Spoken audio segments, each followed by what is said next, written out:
Hola, ¿qué tal? Les queremos dar la bienvenida a la segunda jornada y última del primer encuentro de museos virtuales. Estamos acompañadas por Agostina de Humans in Museums y Camila Caris del Museo del Mundo. Estamos muy agradecidas por la difusión y presencia de ayer, así que les agradecemos nuevamente por estar presentes el día de hoy y si se acaban de incorporar, les agradecemos igual por estar presentes. Esto para nosotras es un orgullo enorme y un esfuerzo de cada uno de los museos, así que estamos muy felices por cómo está saliendo todo y queremos seguir continuando con estos encuentros para poder habilitar redes de comunicación, redes de apoyo. Entonces les voy a contar cómo va a funcionar la dinámica de hoy. Hoy vamos a tener dos mesas. La primera se llama Museo desde las redes, acompañadas por Museo de los Museos y Museo DI, donde la moderadora va a ser Camila Caris. La segunda mesa se titula Comunicar desde el feminismo, donde vamos a escuchar a Museo de las Mujeres de Chile y de Costa Rica, y la moderadora va a ser Agostina Lombardo. Cuando terminemos la primera mesa, va a finalizar la transmisión y va a iniciar una nueva transmisión. Queremos también comunicarles que quizás va a haber problemas con la señal de internet de Camila, ya que se encuentra en una zona que está afectada por el huracán y está con problemáticas de la luz, así que sepan disculparse de algún inconveniente. Va a tratar de volver a incorporarse y si llega a haber de muchos inconvenientes, alguna de nosotras dos va a acompañar a esta mesa. Queremos agradecerles, queremos pedirles por favor que si tienen preguntas, comentarios, que escriban en Facebook, YouTube, mail, el medio que prefieran. Nosotras les vamos a contestar a medida que podamos y que disfruten esta jornada y les agradecemos nuevamente por su presencia. Ahora le voy a dar la palabra a Camila Caris, que va a ser la moderadora de esta mesa.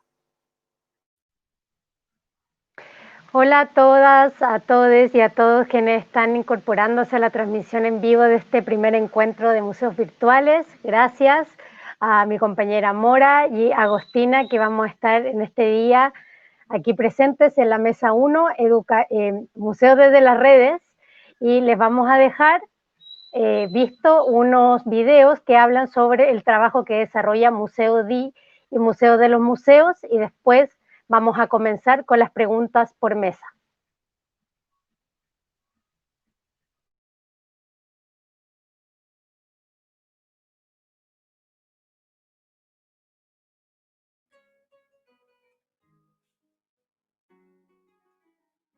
Hola a todas y todos, espero que estén muy bien. Mi nombre es Esteban Torres Ormazábal de Chile y mi proyecto se llama Museo de los Museos. Es un espacio virtual permanente sin fines de lucro al servicio de la sociedad y abierta al público, que adquiere, conserva, investiga, expone y difunde todo lo que está relacionado con el patrimonio cultural que significan los museos, con fines de educación, estudio y recreo. El año 2011, cuando nace el proyecto, Facebook venía de a poco penetrando en el país. No éramos tanto los usuarios de la red como en la actualidad y me parecía un lugar idóneo para poder generar una comunidad en torno al tema que tanto me apasionaba en lo personal, que eran los museos, y me parecía interesante poder generar una colección virtual sobre los museos y la museología. En el caso del fanpage también es un espacio más de divulgación, de información, de comunicación. Tiene un carácter de medio de comunicación. Luego de eso se creó también la plataforma de Instagram, donde compartimos en otro formato mucho más visual, también noticias, experiencias museales en diversos espacios. Luego de eso, en esa misma tónica, desarrollamos el proyecto Museo en Cuarentena, que se generó ya inmediatamente la semana que se decretó la cuarentena acá en Chile. Y eso me generó la idea de poder eh, acercarnos mucho mejor y conocer la parte humana de las personas que están trabajando o están vinculados a los procesos museológicos de la región. Y está disponible en diversos formatos, en la plataforma también de YouTube, que nace o se potencia gracias al Museo en Cuarentena, y posteriormente el formato podcast. La última experiencia con el Museo de los Museos fue el formato de WhatsApp, que nos permite o nos ha permitido establecer un vínculo mucho más cercano. Siempre conocimos o admiramos el trabajo de nuestros pares en la región, pero nunca habíamos estado tan cerca como ahora. Y creo que desde ese punto de vista, el Museo de los Museos se ha transformado en un actor muy importante para poder dinamizar y generar esa red eh, iberoamericana o de habla hispana potente, con su identidad, con su fuerza tan característica e identitaria, que nos diferencia de otros contextos. Así que las invito a poder seguir nuestras redes sociales y también ser parte de esta comunidad en la cual amamos los museos.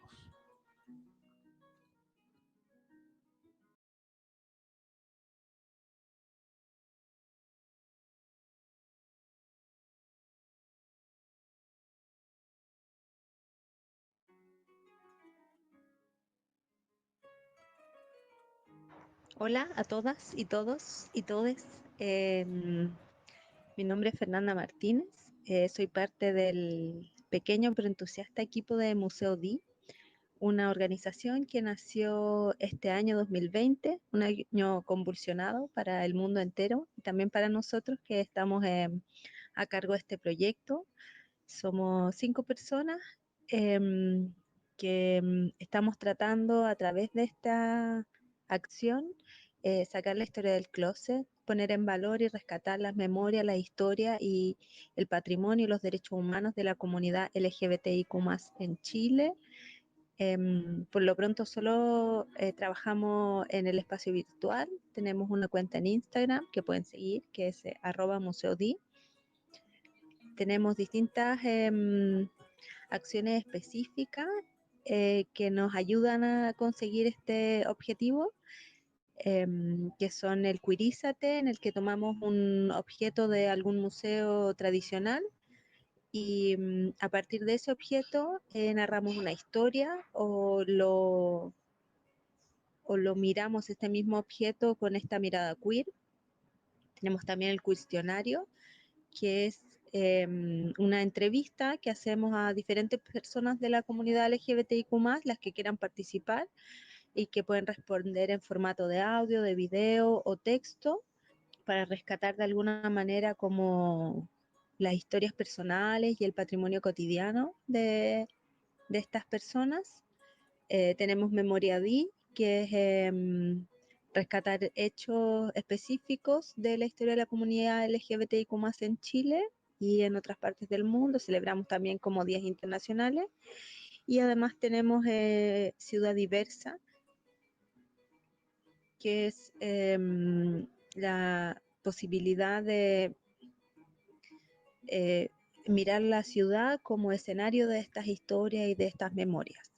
Además, sin ser una institución que tiene una afiliación política específica, partidista, sí tenemos acciones políticas. Y este último mes estuvimos súper activos en términos de apoyar el proceso del plebiscito, generando videos y contenido específico en este aspecto. Eventualmente esperamos tener como formato físico, pero por lo pronto solamente vivimos en la internet. Muchas gracias por su invitación y sus ganas de conocernos.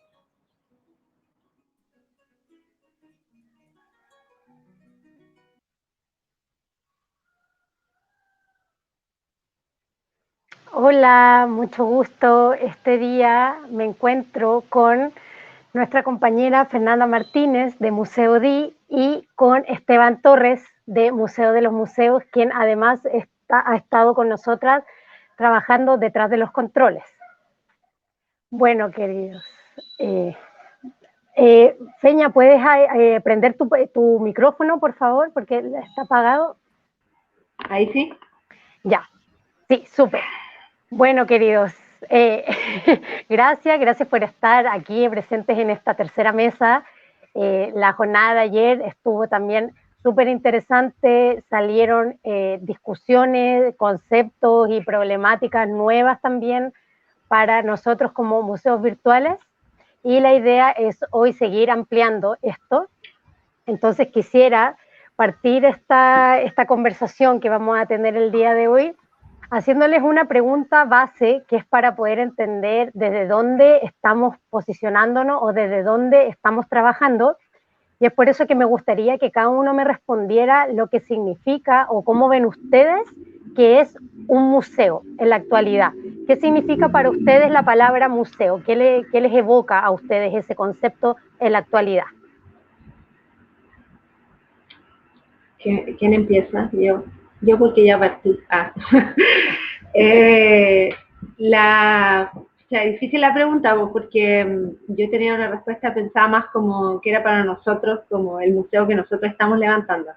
Pero en términos generales, para mí, a lo mejor es muy ridículo y cliché lo que voy a decir, pero museo es como un lugar como de encuentro, donde uno se encuentra con las comunidades a las que está dirigida el museo, donde en el caso de que existan colecciones, esas comunidades se encuentran con esas colecciones, donde uno se encuentra con la posibilidad de crear, de cuestionar algunos aspectos como propios de la vida. Es un espacio que nos permite también dar lugar a ciertas memorias, ciertas historias, ¿verdad?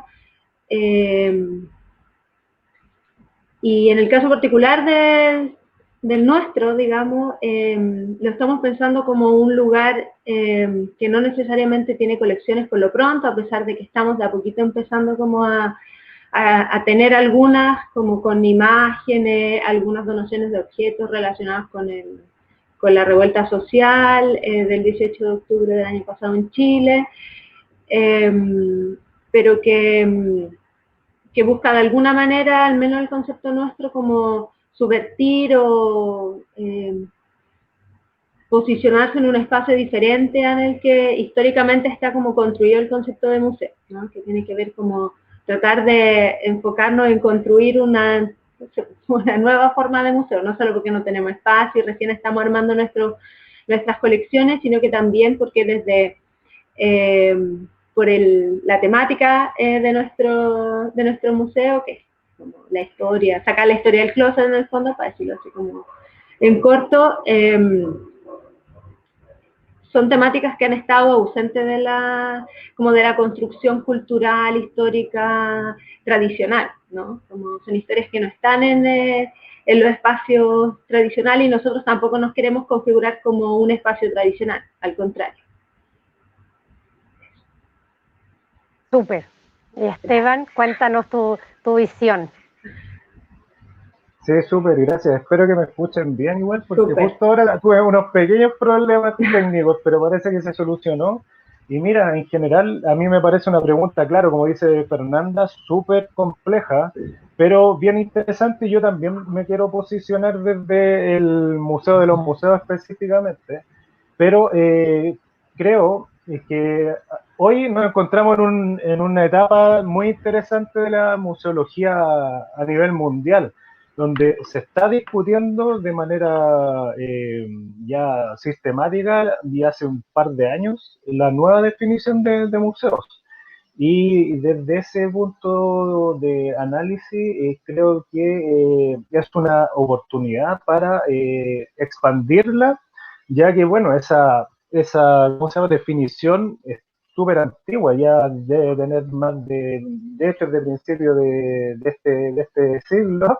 Así que desde luego ya quedó obsoleta, y de hecho Incluso las nuevas definiciones propuestas, en este caso en Kioto, que fue la última, también creo que tuvo una súper mala vejez, porque luego de eso vino la pandemia. Bueno, en primer lugar no se aceptó en la Asamblea Internacional de ICOM, y por distintas cosas. Una de ellas fundamental que tiene que ver con, y que viene desde mi área de trabajo, la vinculación con el concepto de educación, donde se extrajo ese término que desde mi punto de vista es un rol fundamental de los museos, no solo hoy, sino que también pensando en el futuro. Pero en el caso, por ejemplo, de nuestra tipología de museo, también estamos excluidos de la definición antigua y también de la nueva propuesta. Pensando en ese aspecto, quiero igual centrar como mi análisis en dos cosas que siento yo que marcan la identidad de los museos. Una de ellas son las colecciones. Para mí es fundamental. O sea, no hay museo sin colecciones. Da lo mismo si es un museo físico o un museo virtual, pero debe tener colecciones. Y estas colecciones también deberían ser, o pueden ser, físicas o virtuales. Ayer, de hecho, lo conversaban también sobre los soportes, sobre las mismas colecciones, los procesos de conservación de estas mismas colecciones, que muchas veces no tienen un sustento material, pero en el caso de la virtualidad, independientemente de que sea algo sin sustancia, por así decirlo, igual es conservable, igual nos permite rescatar la memoria en general, la memoria de los pueblos, la memoria del mundo específicamente, que es otra de las labores que creo yo que son muy importantes en los museos.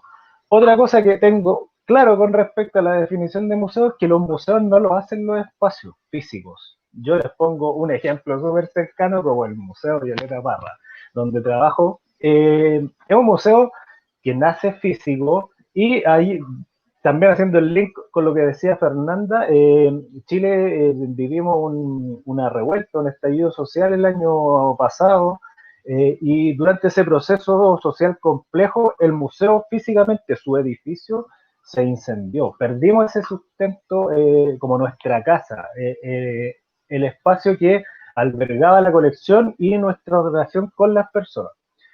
Sin embargo, de alguna otra manera, igual pudimos hacer una adaptación a la virtualidad para poder seguir trabajando con ello. A eso voy, es que en realidad tampoco los museos están condicionados por un espacio físico para que sean museos. Y por último, una cosa que a mí me parece también muy importante, que es el tema del rol social de los museos. O sea, desde mi punto de vista, un museo que no tiene una vinculación con las personas puede tener una maravillosa colección, física, virtual, da lo mismo, pero si no tiene una vinculación con la gente, ese patrimonio, ese legado, llamémoslo como sea, que preservan los distintos espacios, no tiene ningún sentido. Por lo tanto, creo que desde esa mirada es lo fundamental. O sea, tenemos estos tres elementos y me quedo con dos de ellos, las colecciones, pero también con el tema del rol social de los museos. Sí, igual es interesante eso que estás planteando con respecto a específico al tema de las colecciones, porque claro, hay también algunas organizaciones, no sé, por ejemplo, qué pasa con Museo DI, de que ustedes, por ejemplo, ¿cómo manejan el tema de las colecciones? ¿Para ustedes es tan importante la colección dentro de la lógica del museo o no necesariamente? Estamos en un proceso evaluativo, pero en el caso del museo nuestro, no es fundamental tener la colección en el proceso, por ejemplo, de haber imaginado el museo, pero para lograr nuestro objetivo, igual nosotros vislumbramos en el futuro poder generar una colección, aunque no sea como algo físico, no sé bien, como un poco pensando en lo que decía Esteban, porque, por ejemplo, nosotros imaginamos, o sea, ya, pensamos en la comunidad nuestra, la comunidad a la que, de la que quiere hablar, hacer memoria Museo DI, es una comunidad que históricamente o mucho tiempo ha vivido como sus procesos como identitarios de manera súper íntima, ¿cachai? Y esos procesos identitarios tienen de alguna manera registros materiales, por ejemplo, ¿no? Fotos, cartas, banderas como la que tengo acá, ¿cierto? Qué sé yo, chapitas, cualquier cosa. Y esos son objetos que difícilmente van a estar en un museo tradicional, pero para nosotros es importante rescatarlo como parte de ese proceso identitario propio y por lo tanto ese proceso como identitario comunitario, ¿cachai? Entonces, no sé si es tan relevante que nosotros tengamos cajones y cajones en un edificio que no tenemos, lleno de chapitas, ¿cachai? Pero sí el registro de que esas cosas existen y que son esas cosas las que permitieron esta como, de nuevo lo voy a decir, pero esta construcción identitaria, ¿cachai? Como que los niños y las niñas, los adolescentes, los adultos ya puedan como a través de esta materialidad encontrarse con otros, sentirse identificados, sentirse que pertenecen, ¿cachai? No necesariamente nosotros tenerlos como nuestra colección, ¿no? Porque además son objetos súper íntimos, ¿no? No estamos hablando como de cuadros, ni de espadas, ¿no? Estamos hablando de, no sé, cartas que una niña de 15 años en la playa le mandó a su mamá para tratar de explicarle que le gustaban las niñas, ¿cachai? Entonces, pero sí como reconocer la importancia de esa materialidad y nosotros de alguna manera poder relevarla, más allá de nosotros ser los dueños de esa colección. No sé si se entiende. No, sí. Sí, no, sí, obvio, no, obvio que se entiende. No, sí, es que estoy tratando de ver como las reacciones de cada uno, pero sí, de hecho, encuentro como también súper interesante, bueno, desde el lugar donde yo trabajo, que es el Museo del Mundo, donde trabajamos con una colección de objetos, para nosotras, por ejemplo, es súper importante también como las lecturas que se pueden hacer a través de la cultura material, como tú dices, que la chapita, la carta, entonces, a partir de eso, como qué potencialidad tú ves o Museo DI ve en los objetos o en la cultura material para transmitir nuevos mensajes diversos y críticos, porque también como que cabe destacar que ustedes sacan imágenes de objetos de otros museos tradicionales o de la calle también, entonces ustedes como que lo muestran en clave queer, ¿verdad? En sus redes. Entonces, ¿por qué hacer eso? Como ¿por qué la importancia, qué importancia ven ustedes que tienen los objetos para transmitir conocimiento o reflexiones? Sí. Es que yo creo que, o sea, está muy ligado con lo que decía antes, como que en el fondo está como materialidad, como el proceso, por ejemplo, de salir del closet tiene una materialidad, ¿cachai? Además de tener otras cosas, ¿no? Además de tener como el encuentro con los amigos, la calle, un espacio súper importante para las personas LGBT, extrañamente porque es un lugar peligroso, pero al mismo tiempo es un lugar que a veces te acoge más que tu propia casa, ¿cachai? Que tu propia familia. En la calle es donde te encontré con tus amigos y todo, pero esa materialidad también permite como dar cuenta de la vida de las personas, ¿cachai? Y en el fondo, Museo DI es un museo que busca rescatar, digamos, eso como un poco esa historia grande como LGBT, que es súper complejo porque está hiper oculta, ¿no?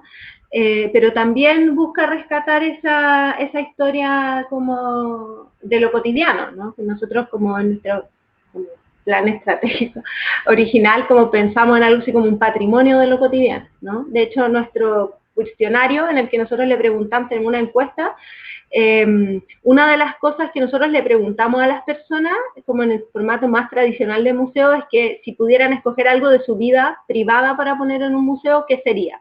Entonces nosotros también desde nuestra como definición, efectivamente le otorgamos un valor a esa materialidad. Pero es que es una materialidad que no es la tradicional, porque no tiene como riqueza como capitalista, digamos, ¿no? Como, o sí, no sé, pero la mayoría de las cosas que nos han mandado no. pero sí los objetos permiten, le permiten a las personas ir haciendo esas como hilos conductores de su vida. Y eso a nosotros, para nosotros en Museo DI es relevante dar cuenta de esas vidas. Y por lo tanto, los objetos nos permiten hacer ese ejercicio. Se fue Camila. La perdimos. El huracán. Esteban. Hemos perdido a Camila, sí. Pero está Mora acá, sí, tenemos un reemplazo. No, está bien, está bien. Eso, no, es importante. Es importante, yo creo que pero también en nuestro propio ejercicio del cuirízate, que es eso que decía Camila, bienvenida Camila, no pasa nada.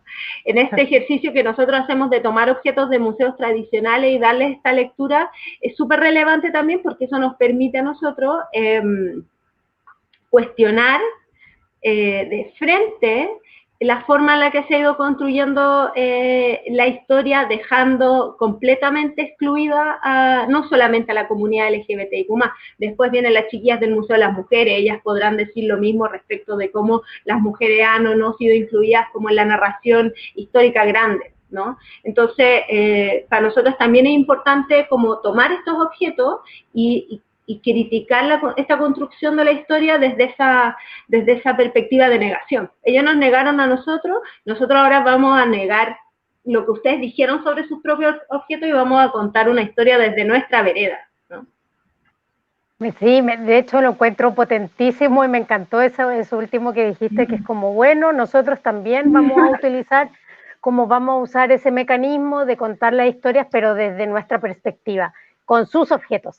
Sí, bueno, sí, que ni siquiera son sus objetos, ¿verdad? Es que eso es súper importante, porque en el fondo los objetos no son de ellos, los objetos como, si están en el museo histórico, los objetos son del Estado, y por lo tanto, así como en la mirada grande, nos pertenecen a todos, ¿cachai? Entonces nosotros también como ciudadanos, y de hecho nosotros sacamos la información del Zurdo, que es un inventario online que tiene el Servicio Nacional del Patrimonio, y lo sacamos de ahí porque están ahí a disposición de la gente, y nosotros somos la gente LGBT, pero gente. Claro, en esa lógica parece que se pegó Camila de nuevo, pero en esa misma lógica a mí me parece súper interesante lo que está comentando Fernanda, porque en realidad, claro, ahí también hay un tema con el sentido de propiedad del objeto. Creo que pasa como por ese plano la reflexión que está haciendo y desde luego, si estamos en presencia de que los museos están condicionados por atesorar o guardar o acumular en algunos casos objetos de diversa índole, hay espacios, por ejemplo, como el Museo Artequina en Chile, que siempre ha sido parte como de esta controversia. De hecho, controversia en la que de alguna otra forma también estamos metidos nosotros. Los museos virtuales, ¿son museos o no son museos? En ese sentido, yo tengo una postura súper clara. En realidad, en ese aspecto, creo que el tema de la identidad museal funciona igual que la identidad de género, ya que estamos hablando de eso con el caso de Museo DI. Uno es lo que siente ser. Entonces, por lo tanto, aunque no tengo una colección física, en el caso, vuelvo a poner el ejemplo del Museo Artequina, a quienes les mando un saludito, ellos son un museo físico, tienen un espacio físico, pero no tienen una colección física, de hecho tienen una colección de reproducciones. Pero de igual forma, se siente museo y así se denominan, así se identifican. En el caso nuestro, creo yo que es bastante similar. El ejercicio que estaba diciendo Fernanda a mí me parece notable porque en realidad igual es también como una tarea de la misma gente apropiarse de esas mismas colecciones. O sea, volvemos al tema de que el objeto no le pertenece, o sea, el sentido de pertenencia no es de una pertenencia en particular, puede ser que sí, coleccionistas privados y que tienen museos privados lo sientan todavía suyo, pero una vez que el museo se abre a público, ese objeto ya tiene un carácter público. Por lo tanto, su uso también debería hacerlo. No es muy común, pero hay veces que, pese a que hay unas grandes colecciones, de igual forma nos encontramos con muchos problemas de accesibilidad a investigación o incluso a labores educativas de los mismos objetos. Por lo tanto, yo de verdad no centraría como una de las cosas fundamentales de los museos o indispensables el tema de la objetualidad. Si bien es súper importante y claro, y además son parámetros que están dentro de las lógicas de los museos tradicionales. Hay espacios como los museos virtuales que no nacen en esa lógica y no tienen por qué adaptarse a esas formas de operar. Es más, ahí entramos en otro plano y que creo que es donde se puede decir que está la gran riqueza de nuestro trabajo, y aquí nos incluye a todos los que hemos estado en las mesas y las que estarán después también las compañeras de los museos de las mujeres. Y pasa específicamente por el tema de la autonomía, de la libertad editorial, que quizás otros museos tradicionales no tienen, porque tienen que cumplir con cierto rol o tienen que entregar cierta información o contenido o establecer relatos con respecto a ciertos temas. Por ejemplo, los museos nacionales, como había dicho la Feña, ellas toman objetos de esa misma colección y les cambian el sentido. Pero a eso voy, o sea, finalmente los museos virtuales hoy en día creo que también tienen esa libertad editorial para poder hacer y deshacer con las colecciones o lo que ellos consideran sus colecciones. En el caso de Museo de los Museos, son los museos y es la museología, y es el rol de los trabajadores y las trabajadoras de los museos también parte de su colección. Esteban colecciona museos. Sí. Y personas. Sí, bueno, igual también lo que veíamos en la mesa 2 de ayer, que las chicas de cierta forma, bueno, juntaban experiencias, o sea, era un museo de experiencias, de relatos, ni siquiera ya de imágenes, o sea, son ya oralidad, ¿verdad? Entonces, yo creo que los museos virtuales tienen que tienen mucho que aportar también a las dinámicas dentro de los museos, ¿verdad? Tan estática y eso como tan permanente, como esa permanencia que tanto busca el museo tradicional. Yo creo que el museo virtual viene también como a ponerlo en tensión y a deformarlo y a tergiversarlo hasta también. Entonces, pero también en ese sentido, ¿qué ven ustedes que puede aportar las discusiones del museo virtual al museo tradicional? ¿En qué podemos contribuir nosotros como museo virtual a eso a esa caja tan cerrada que es el museo tradicional?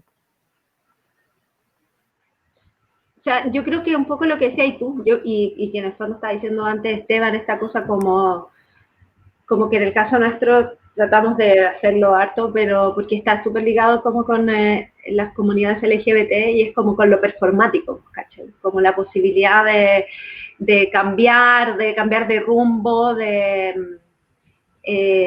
sé, de ir cuestionando tu quehacer mucho más rápido que lo que se genera un plan estratégico en un museo tradicional, ¿cachai? O sea, como sobre la base del ensayo y del error también, como que hay más posibilidades de equivocarse, no solamente porque son museos virtuales, sino que también porque son proyectos como autogestionados y que no tienen esta como ente superior, ¿verdad?, que proporciona y evaluativo. claro, evaluaciones, dinero y qué sé yo, ¿no? Y línea editorial. Eso es... pero yo creo que una cosa que a lo mejor los museos virtuales podrían de alguna manera legar a, no sé si esa es la palabra, obvio que no, pero tiene que ver con las formas de comunicación. ¿Cachai? Que yo creo que igual los museos en este contexto como pandémico han tratado de como acercarse, ¿verdad? Veo que Esteban me hace así, entonces me imagino que no lo están logrando también, pero los museos virtuales se mueven en un territorio que los museos tradicionales no. Entonces, y que no saben cómo, y que justamente por estas líneas editoriales y por estas cosas que tiene más cortapisos que posibilidades de moverse en ese espacio, porque el espacio virtual es un espacio mucho menos normado, ¿cachai? Como que se permiten muchas más cosas. Y yo creo que eso es algo que de alguna manera el museo virtual podría darle, mostrar, no sé cuál es la palabra, al museo tradicional, ¿no? Justamente porque este espacio virtual es más performático, es menos normado, qué sé yo, es difícil que un museo tradicional entre propiamente tal en el juego de los museos virtuales, pero creo que eso es algo que podría ser como esta muestra, esta ayuda, no sé. Sí, de hecho Sí, también, sí, dale Esteban. No, yo estoy totalmente de acuerdo con Fernanda porque, bueno, el tema de la virtualidad y también otro punto son las plataformas utilizadas, porque claro, acá estamos en una mesa que está dedicada a museos, o sea, dentro del inmenso mundo de los museos virtuales, nosotros somos museos en las redes. Por eso, porque tampoco capaz que tengamos página web, en realidad por eso estamos, yo creo que en esta curaduría del encuentro. Exactamente. Bueno, sí. Nosotros utilizamos las redes como estos medios específicamente, pero volviendo un poco a lo que comentaba Fernanda, o sea, entendiendo que la virtualidad y los distintos medios de comunicación, como son las redes sociales, páginas web y lo que sea, son solamente eso, un medio. Lo importante pasa por el otro plano, por el fondo, y es ahí creo yo que también hay que, es uno de los aportes que no se entregan los museos virtuales, que tiene que ver con levantar ciertas temáticas que siempre son súper complejas e incómodas sobre todo para la institucionalidad museal formal, los museos privados, los museos y también los museos nacionales. Hay temas que de verdad no son de su agrado, porque aquí, bueno, en Chile, el resto de la gente que no está viendo, tenemos un término que se llama mojarse el potito. Y que básicamente pasa por un tema de arriesgarse a hablar de ciertos tabúes que la sociedad obviamente va generando. No sé, aquí tenemos un ejemplo en las mesas de allí también, sobre todo el caso del Museo Q, el Museo D, y así. En el caso de la mesa que sigue, me parece que es lo mismo. O sea, hay las voces, sobre todo de las mujeres en los museos, tampoco es que sea tan común, o sea, estamos, de hecho, y nacen como una respuesta precisamente a esos discursos negacionistas.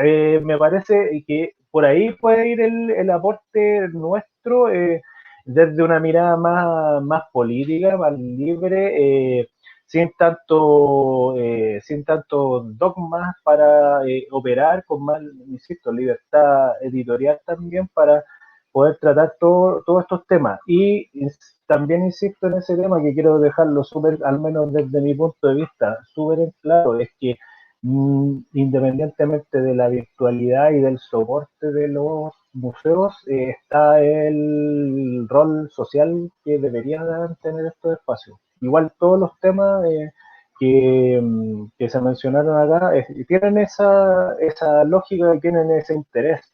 Estar vinculado sobre todo con el contexto social actual, y eso me parece súper relevante, y los museos en general están dando o han dado una mirada y una lectura sobre todo de sus colecciones y en general de su trabajo. Por eso hace un rato me reía cuando la Peña decía, claro, los museos hacen el intento de comunicar, pero en la virtualidad, muchos de esos museos tradicionales han pasado a la virtualidad, pero usando los mismos lenguajes. y eso la verdad es como echarle maquillaje solamente, pero no cambia nada en el fondo, es lo mismo, son las mismas prácticas. Eso estaba pensando yo hoy día, como cuando pensaba en esta mesa, como que efectivamente, como estar en la virtualidad en el fondo no solamente significa llevar el museo como físico al formato virtual, ¿no? Como que tiene, eso es como una transformación nomás, ¿no? O sea, como un cambio de plataforma en el fondo, ¿no? Pero no necesariamente tiene que ver con pensarse desde la virtualidad, por ejemplo. Entonces... De todas maneras, y bueno, y en el caso nuestro, todos nacen desde esa mirada, de la mirada de lo virtual. Sí, pues entonces también, por ejemplo, si el museo virtual podría aportar en el tema de su dinamismo, ¿verdad? En cómo muestra sus contenidos y cómo se relaciona con las personas, ¿cuál también son los desafíos que tenemos como museos virtuales para seguir ampliando las interacciones con la gente? Porque también es importante destacar que en el Internet también muchas relaciones son más bien efímeras y a veces cuesta establecer esos lazos de vinculación, y creo que ahí también para el Esteban particularmente me gustaría como que nos contara un poquito, y después ahí la Feña va completando de acuerdo a su experiencia con Museo DI, cómo fue trabajar con esta sección de museos en cuarentena que estuviste todo este año entrevistando a mucha gente trabajadora de museos, incluyéndome, de hecho. Entonces, ¿qué tú has visto que enfrentan, cuáles son los desafíos que tenemos los trabajadores de museo en general y el museo virtual en particular, en relación a los vínculos con las personas? Sí, bueno, ahí hay muchísimo trabajo que hacer, no solamente de los museos virtuales, sino que del museo en general, porque hay museos que desde lo físico nunca, hasta el día de hoy, llegaron a conectarse con sus comunidades, con su público. O sea, hicieron intentos, pero eran intentos, la verdad, como dices tú, apelando quizás a relaciones más superficiales e incluso con un carácter bastante, o sea, con una lógica desde el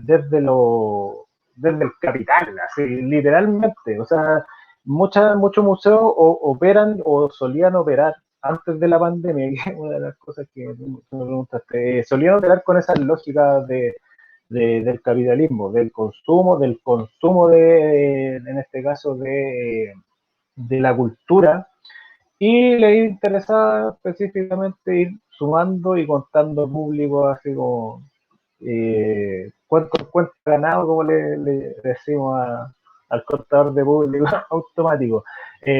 Pero finalmente tú te das cuenta de que hoy en día, luego que se detonó el coronavirus, son esos espacios los que más se han visto afectados con la pandemia. O sea, ese modelo quedó en evidencia, está totalmente, o sea, más que obsoleto, sino que por una parte no es trascendente para las personas, solamente el, para un sistema como económico, cumplir con cierta lógica economicista, pero la verdad es que no genera una relación directa con comunidades. De hecho, no establece vínculos con las comunidades. O sea, simplemente ahí la gente, las personas pasan a ser clientes, como sería incluso ir a un mall o algo por el estilo. Es así de tremendo, pero es verdad, tú lo ves y en varios ejemplos, y son los museos que están realmente más afectados en este proceso de la pandemia.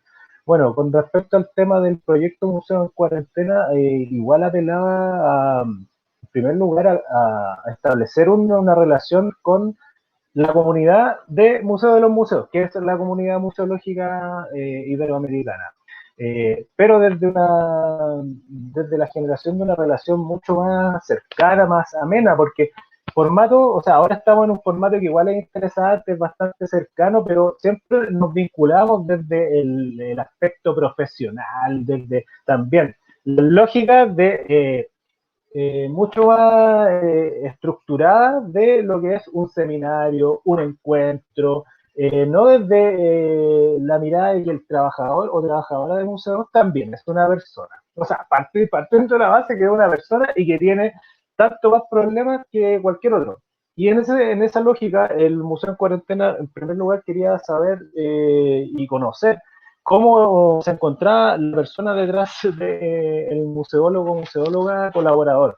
En el contexto en que estaba, que nos compartiera a todos, no solo a mí, sino que también a toda la comunidad que integra Museo de los Museos, cuál era su realidad en ese momento en función de lo que estaba pasando con la pandemia en su país, específicamente en el país donde está desarrollando su labor museológica. Y luego de eso, obviamente, hacer un análisis ya desde cómo esta pandemia afectó al ámbito de la cultura de manera transversal y luego tratar algún tema en específico, pensando en el presente, pero también apelando a generar ciertas reflexiones sobre el futuro de los museos.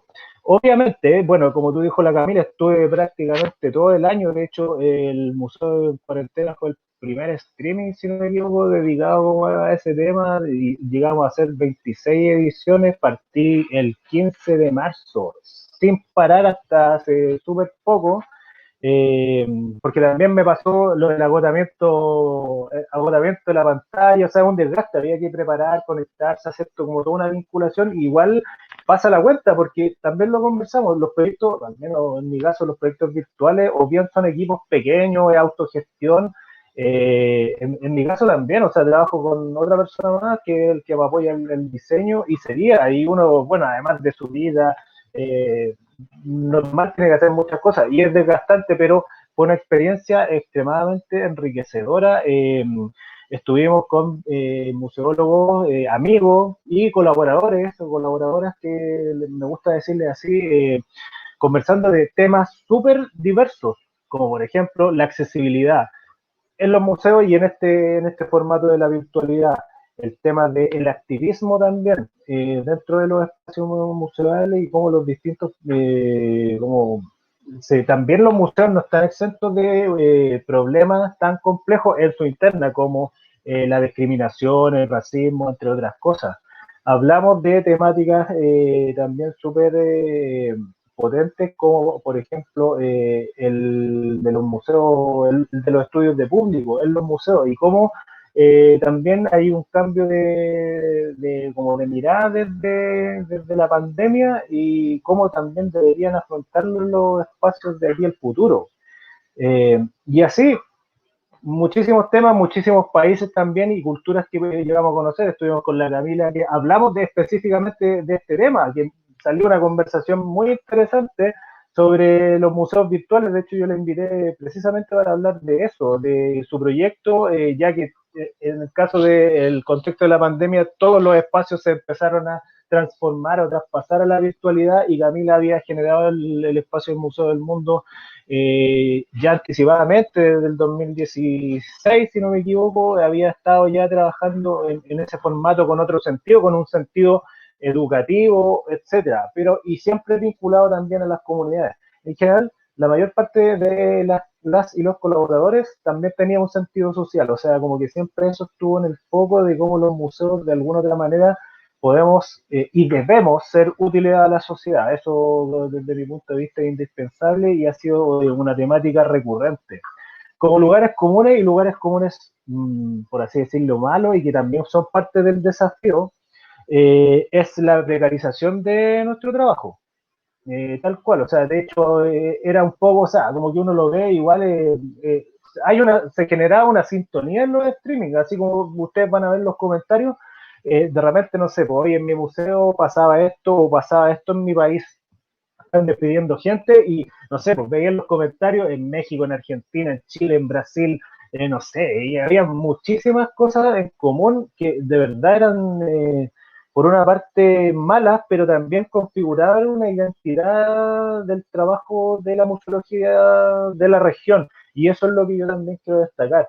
A diferencia de los museos de otros países, o de otros continentes, o en este caso como del norte, los museos del norte tienen otras lógicas. En América estamos acostumbrados y en realidad nos nace generar una vinculación museal con las personas, ya sea física o bien, como les comentaba, desde la virtualidad, pero creo que Museos en Cuarentena apeló siempre a eso, a poder conocer la parte humana desde la mirada del museólogo en un contexto súper como realista, más cercano, sin tanto academicismo, sin dejar de lado la importancia y la profundidad que tienen los 26 temas que llegamos a tratar. Yo igual creo, perdón, quiero decir algo, pero yo creo que, claro, igual nosotros no podemos como idealizar el trabajo de los museos virtuales con una pregunta así que dice como si no existen acaso como iniciativas físicas que tengan una mirada crítica, y por supuesto que sí, obviamente, ¿no? Esta es otra forma de hacer una acción cultural, ¿verdad? Y sin idealizarlo, yo creo que tiene algo que el museo físico, a menos que uno sea el Louvre o el MoMA, no va a tener nunca, y es como alcance, como no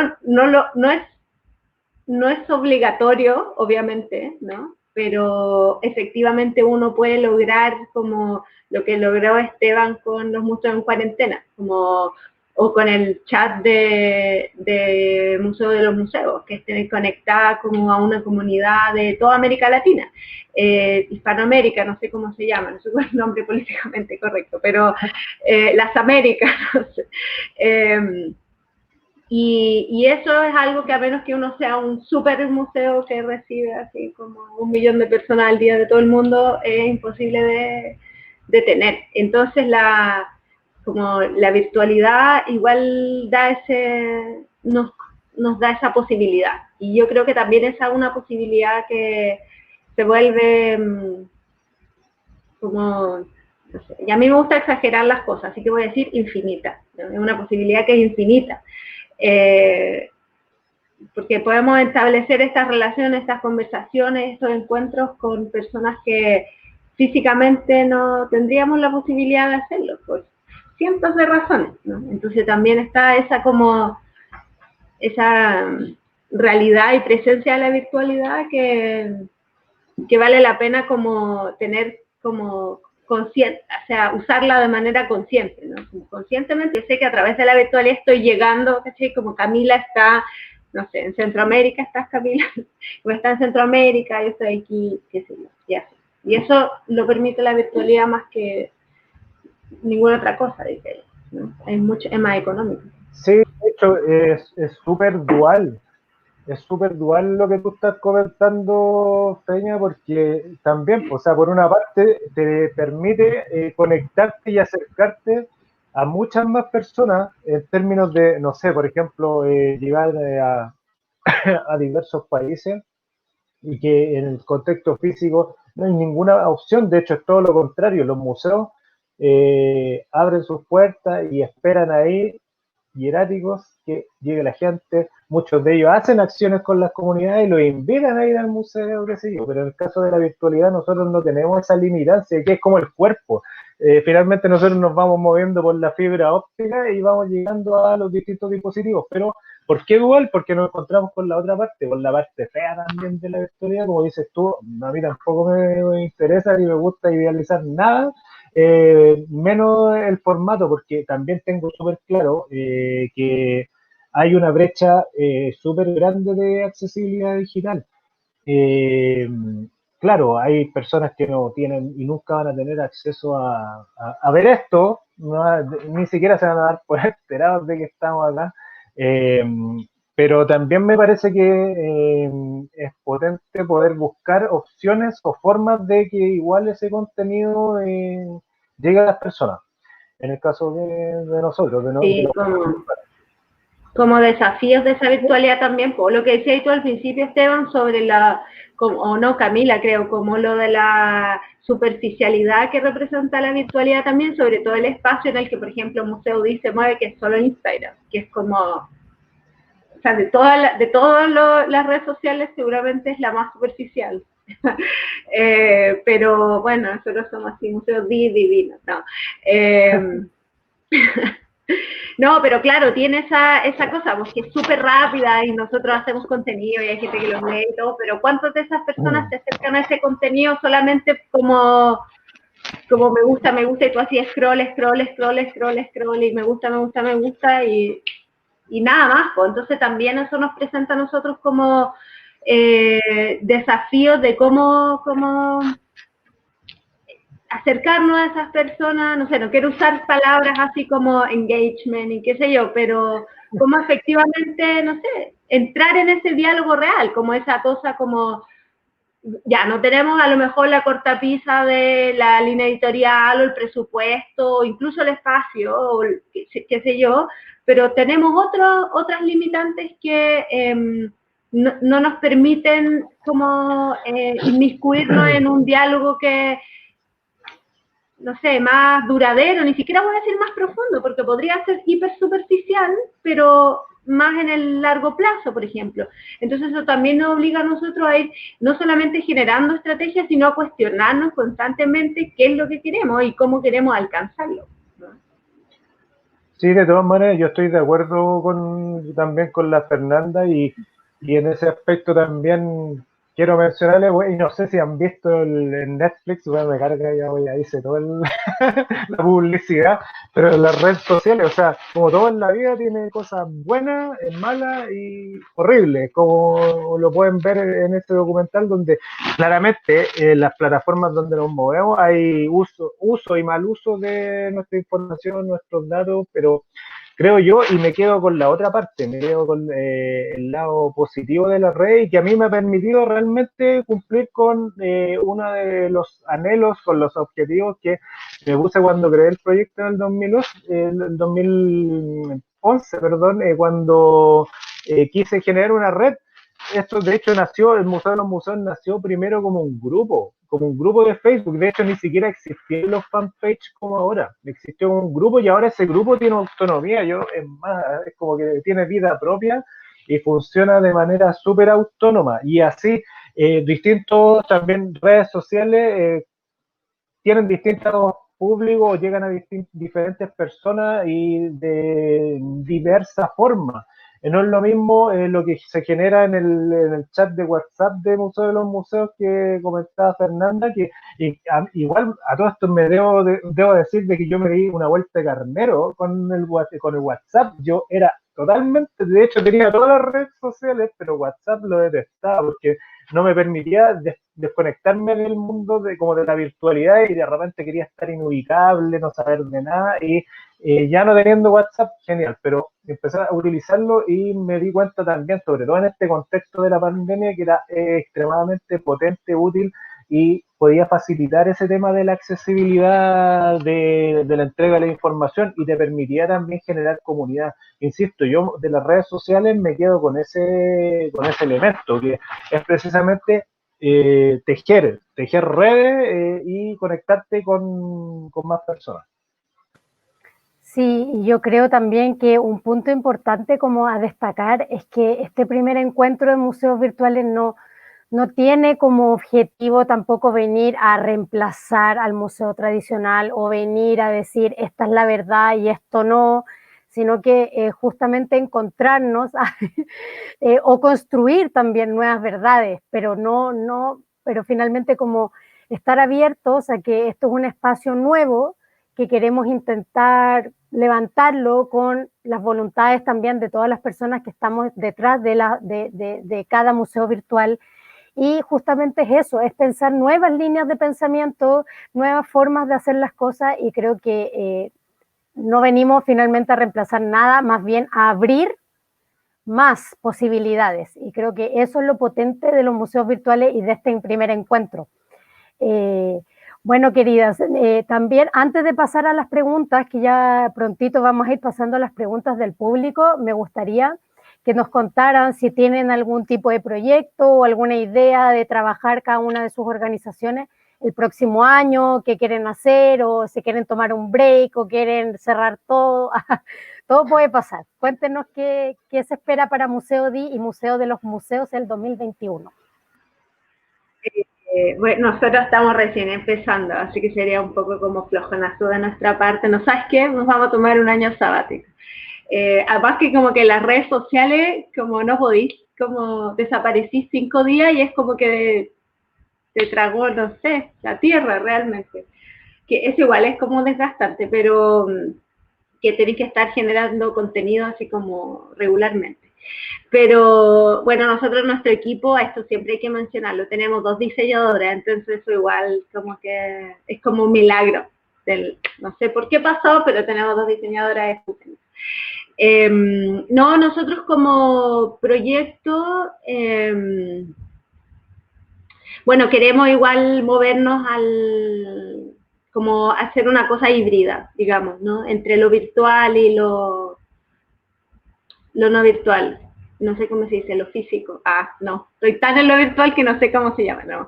Pero claro, empezar a ver la posibilidad de traspasar quizás estas como relaciones o pequeñas comunidades que hemos ido armando durante estos meses en el Instagram, como al formato físico, y ver también cómo funciona, como qué es lo que podemos hacer, cómo ir tanteando. Todavía estamos en plan de que la gente, no sé, tiene que andar con mascarilla, no sé, pero ir como evaluando un poco cómo traspasar, sacar de la pantalla del teléfono esa relación en el fondo, ¿no? Y desde ahí ir como y seguir con con nuestras 4 como líneas máximas, ir moviéndonos así como en esta como cosa voy a usar la palabra de Esteban, me gustó, dual, virtual, física, virtual, real, virtual, real. Esos son nuestros proyectos. Sí, en mi caso, la verdad, bueno, con el proyecto Museo en Cuarentena sí, yo sí me tomé un descansito porque comprenderán que 26 sesiones todas las semanas y vale, es desgastante tanto así que bueno, me pasó la cuenta la virtualidad también, pues ahora tengo síndrome del túnel carpiano, todo este asunto, igual, o sea, insisto, hay que humanizar la práctica y de verdad que ha sido demoledor en términos de trabajo, de virtualidad, proyectos personales, más el trabajo, etcétera. Ya finalmente me terminó agotando un poquitito y tenía que pararme como a refrescar también la idea y desde luego también ese proyecto en sí. Como ya sabemos, es muy probable que el próximo año volvamos a confinamiento. O sea, ya lo estamos viendo en Europa y es muy probable de que en la región también pase lo mismo. Por lo tanto, también creo importante seguir con esa iniciativa en el formato streaming, ya como con la segunda ola de museos en cuarentena. Eso ya sí va a ser el 2021. A su vez, también estoy pensando en desarrollar y potenciar el formato de streaming con otro enfoque, quizás más específico y con otra línea editorial, pero es muy probable que se continúe con aquello. Y lo otro es también tratar de desarrollar la página web, que es una deuda que tengo desde que esto nació. Si bien acá, insisto, estamos catalogados como los museos de la red, cuando yo desarrollé el Museo de los Museos, su idea era partir en un sitio web, pero he pagado el hosting y el dominio, como, de hecho, desde el año 2011 que vengo pagándolo y todavía no puedo desarrollarlo. Y es así, no he tenido tiempo. Es un proyecto que en algún momento, así como usted mencionaba, o en el caso, bueno, tú trabajas con la EFE, tienes como un equipo más estable, En mi caso, bueno, yo trabajo con mi hermano, a quien le mando un saludito, y gracias por todas las gráficas. También requerimos mucho del diseño, que otra cualidad o necesidad o cosa distintiva de los museos virtuales, la preocupación por ese trabajo. Pero claro, en el D son 5, etcétera. Por mi parte estoy como más o menos solo en un momento, igual tuve equipo, pero se hace complejo desarrollar toda la iniciativa. Así que estoy ahí macerando la página web, pero ahora sí creo que el 2021 va a dar la luz y es probable que estén alojados todos los contenidos propios de Museo en Cuarentena, entre otras iniciativas, y también la colección, que es otro tema. O sea, yo no me refería a eso, un museo de los museos, como dijo la Peña, y el revés me dijo así directamente, Esteban colecciona museos. Y sí, de hecho, eso es lo que el objetivo del museo de los museos, es coleccionar museos, y más que personas, sino que es abrirse a la comunidad de profesionales de los museos, profesionales y amantes de los museos. Así que esas son como las proyecciones a corto plazo. De ninguna forma tengo intenciones de algo físico, menos en el contexto de la pandemia. Pero francamente nunca se me ha pasado por la mente porque me gusta manejar también los tiempos. O sea, acá yo no tengo, de hecho soy mi propio director, hago lo que quiero, cuando quiero. Así que en ese aspecto me gusta porque me da esa autonomía que quizás mi trabajo formal, al igual que la Feña, también trabajamos en museos, en instituciones y tenemos otro ritmo, pero acá creo yo que nos podemos sentir más libres de poder hacer y hacer como se nos dé la gana, por así decirlo. Sí, esa libertad que tenemos los que trabajamos en los museos virtuales es súper potente y nos permite generar distintas líneas de trabajo, estrategias, actividades, siguiendo también nuestros propios tiempos, pero también un punto que tocaron ambos es la exigencia que tiene trabajar justamente en las redes particularmente, porque en las páginas web tienen como otro tiempo, pero las redes sociales tienen el tiempo del hoy, de la hora, del segundo, y lo que dice la Feña, o sea, si en 5 días tu proyecto no generó imágenes en Instagram, ya, ¿qué pasa? Que ya se perdió. Entonces eso genera una presión súper grande en las personas que estamos detrás, tratando de levantar permanentemente, diariamente, también voluntariamente los contenidos de nuestros museos, y que quizá en algunos momentos eso parece insuficiente. También es importante también destacar de que prácticamente todas las personas que estamos en todas las mesas de este primer encuentro trabajamos de manera voluntaria, y eso también es importante de considerar, porque a veces las personas piden mucho de parte de las organizaciones que están detrás y también se olvida que somos personas, ¿verdad? Y que nos dan también problemas, túnel carpiano, o sea, nos generan también enfermedades. Entonces eso también es algo que no olvidemos, que siempre detrás de cualquier proyecto hay personas que tienen, claro, problemas y necesidades, y tienen su tiempo, y no olvidar, ¿verdad? O sea, somos virtuales, pero al final esto lo levantamos las personas, por sobre todo. Bueno, queridas, vamos a continuar con la sección de preguntas. Aquí tenemos a Eduardo Ribota, quien comenta y pregunta: ¿no les parece que si bien hay muchos museos tradicionales, ¿no les parece que si bien hay muchos museos tradicionales, hay también muchos museos presenciales críticos y sociales que hacen lo que ustedes dicen?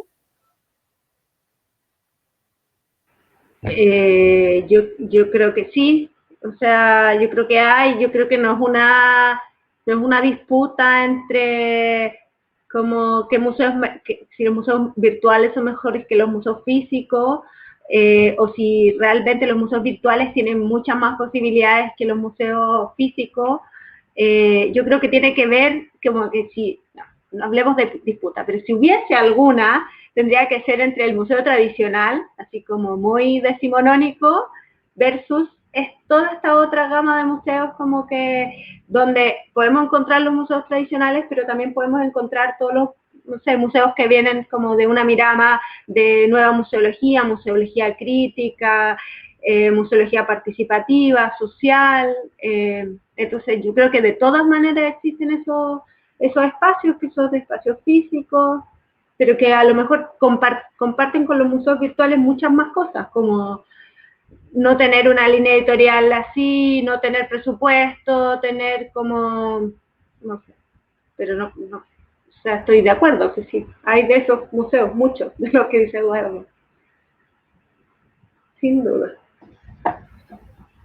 Bueno, continuamos con Alejandro Olazábal, quien pregunta, en el fondo, ¿proyectos como este buscan reemplazar al museo tradicional o simplemente ofrecer una alternativa? Esteban, por favor.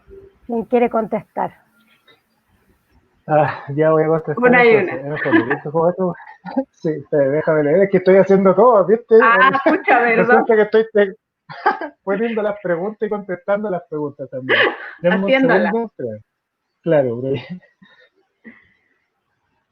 no, de ninguna forma vamos a reemplazar ni ellos ni nosotros. O sea, yo creo que es un poco lo que hemos estado conversando todo este tiempo. O sea, son propuestas diferentes y que siempre se van a agradecer. O sea, en la diversidad siempre está la riqueza y nada, son opciones solamente, pero de ninguna forma es ponerle el pie, ni como dijo la Peña, es como decir, oye, mira, yo sí igual creo que soy bastante crítico con las, sobre todo, instituciones o la institucionalidad museal más tradicional o tradicionalista.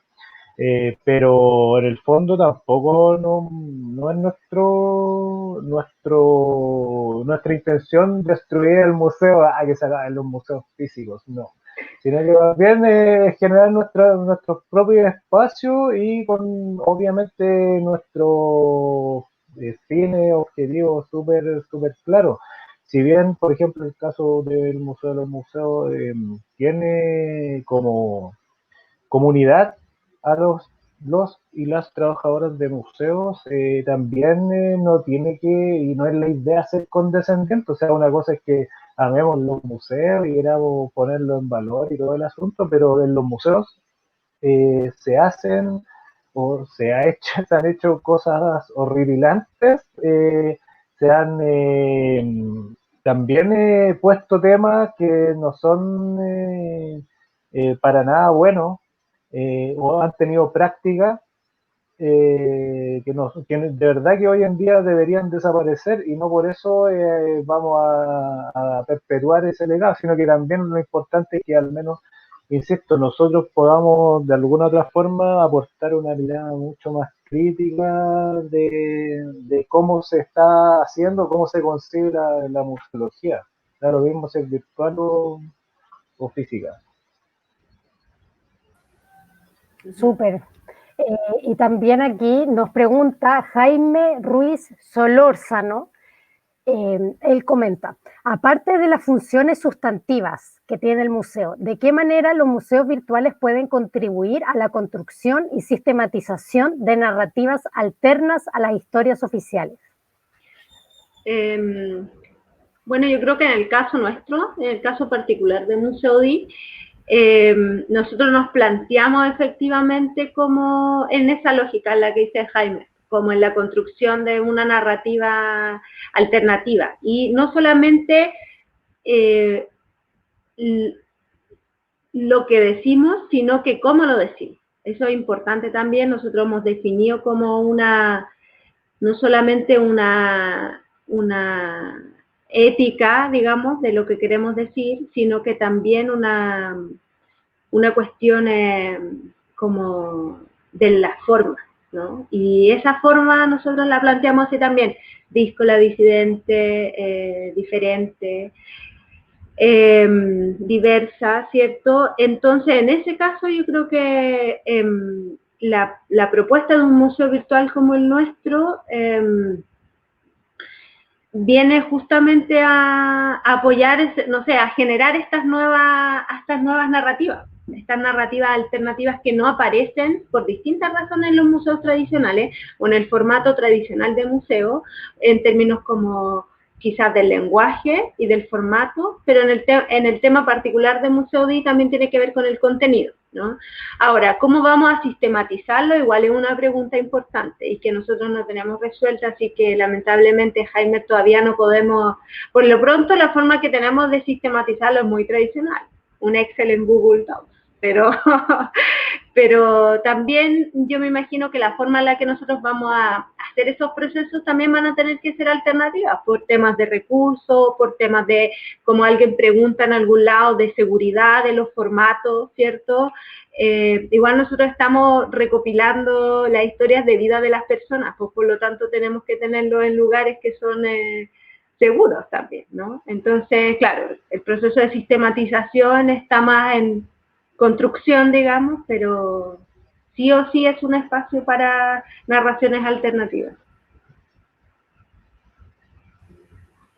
Sí, buenísimo. Y también, siguiendo la misma línea, Hernando E. Sánchez pregunta, ¿qué tan seguros son los museos virtuales si dependen de plataformas multinacionales? Y ahí también esa pregunta está, me imagino, vinculada al tema de que, claro, nosotros ocupamos las redes sociales, el internet, y al final también todo esto son como herramientas del capitalismo, ¿verdad? Entonces, ahí cómo nos enfrentamos a esa problemática también.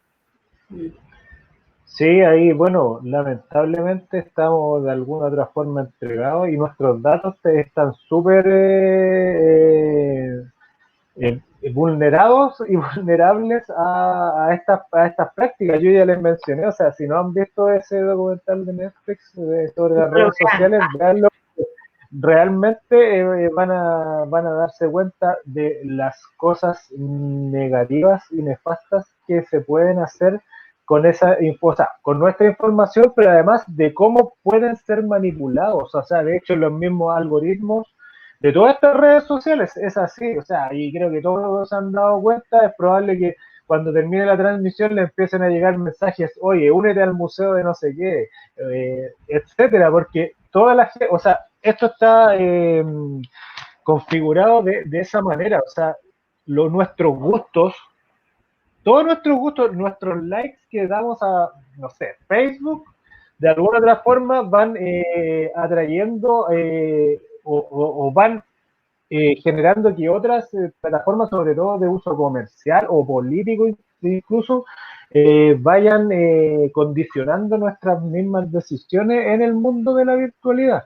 Por lo tanto, o sea, a mí me parece súper buena la pregunta de Hernando, pero me remito a lo que había comentado anteriormente. Siempre tenemos, bueno, y en este caso tenemos tres cosas, diría yo, una buena, una mala y una horripilante. Ténganlo presente, y lo otro que tengan súper presente es que todos, bueno, todos están acá por algo, o sea, en realidad todos tienen Facebook, todos tienen YouTube, tus datos ya están a disposición de todas estas personas. Hay que de alguna otra manera tratar de resguardarse de aquello, pero ya es algo bastante inviable. Así que al menos mi consejo es que estén conscientes de que eso es así, lamentablemente. O bien ya de frentón es renegar de la virtualidad, que está súper difícil, pero no es imposible, pero no sé, desconectarse, salirte de todo. Google, partiendo por Google y después de todas las otras redes sociales, Facebook específicamente.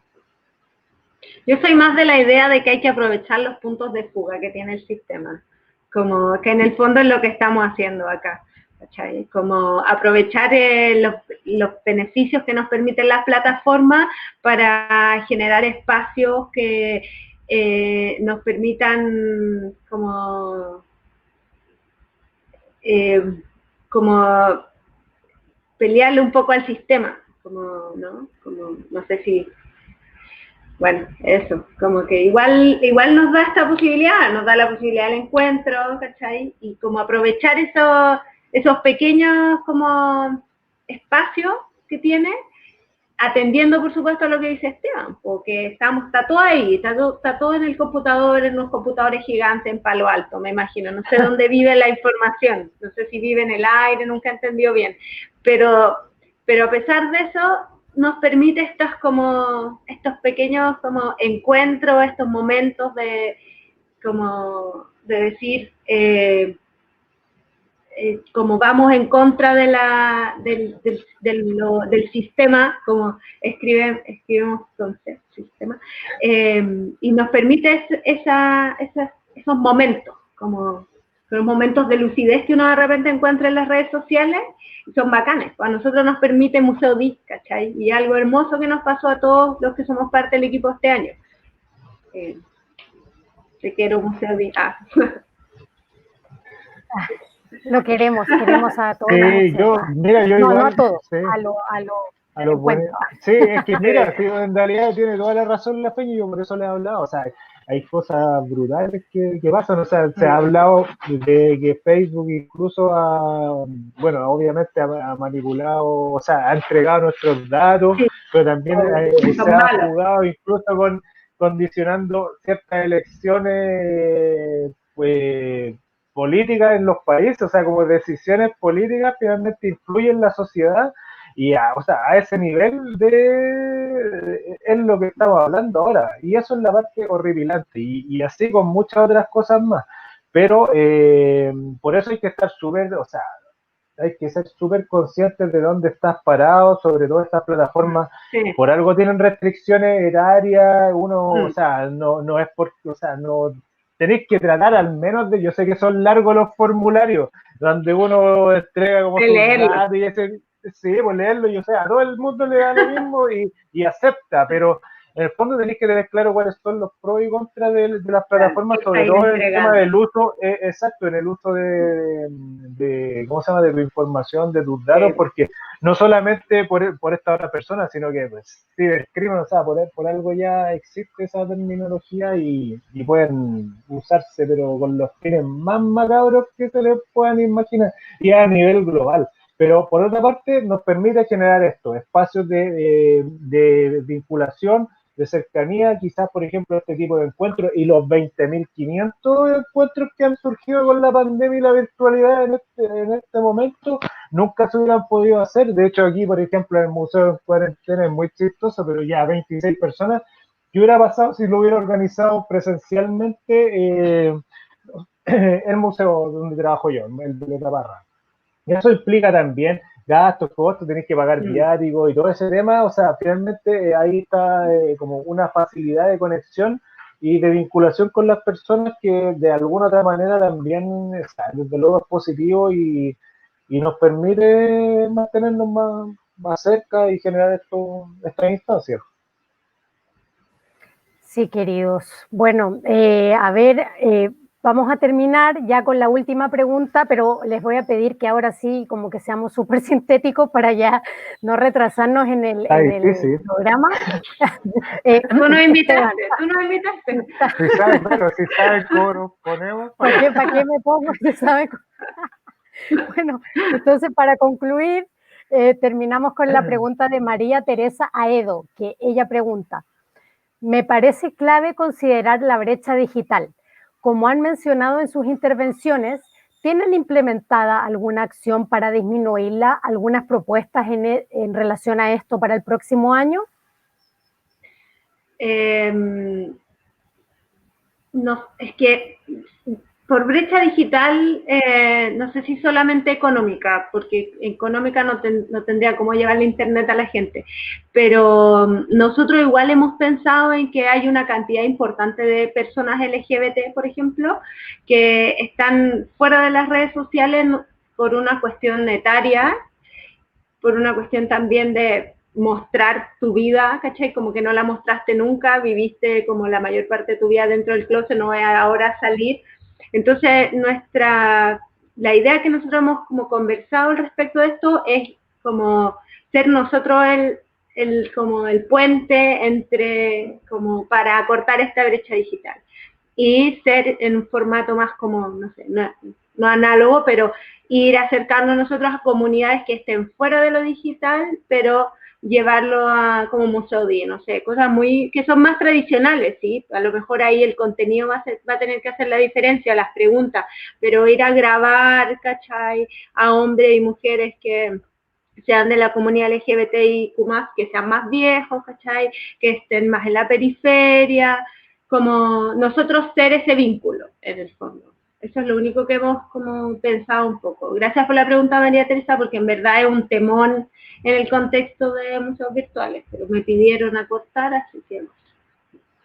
Sí, es temón y la verdad es que yo tampoco tengo una respuesta, menos una solución al respecto. Lo que sí tengo claro de que, y así como en algún momento, parece que fue Marilia Bonas de Brasil que lo comentó, como que ese anhelo de megalomanía museal es como tratar de solucionar todos los temas. La verdad es que, pucha, a mí te lo juro, y uno tiene el anhelo, tiene la convicción y como de poder ser total y absolutamente accesible e inclusivo.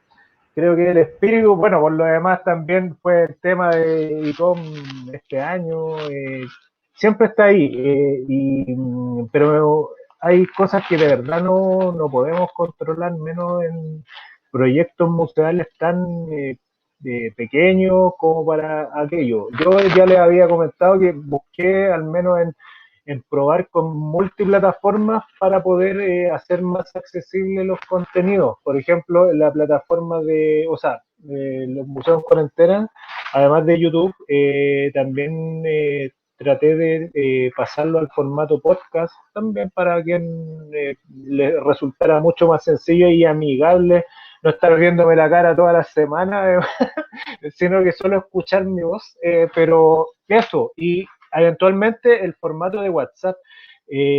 Siempre volviendo al tema digital, hay proyectos súper interesantes que se han dado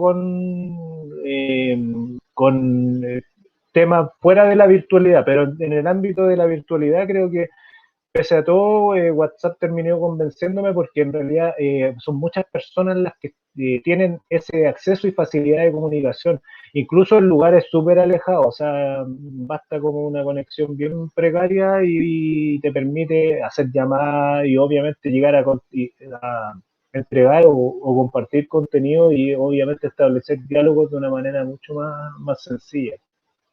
Así que por mi parte va al menos por ahí.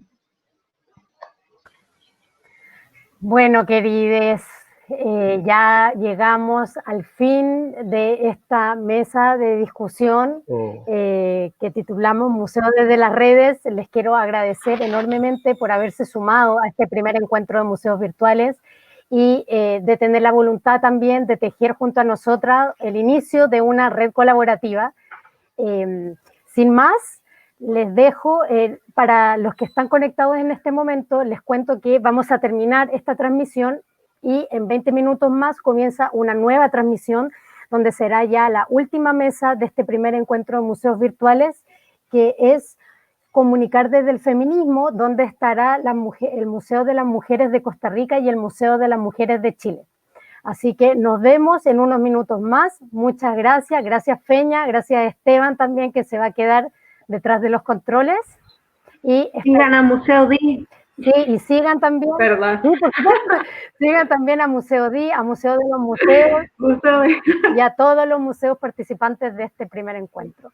Gracias, querida, gracias. Sigamos ahí en la lucha. Un abrazo. Chao, gracias por invitarnos.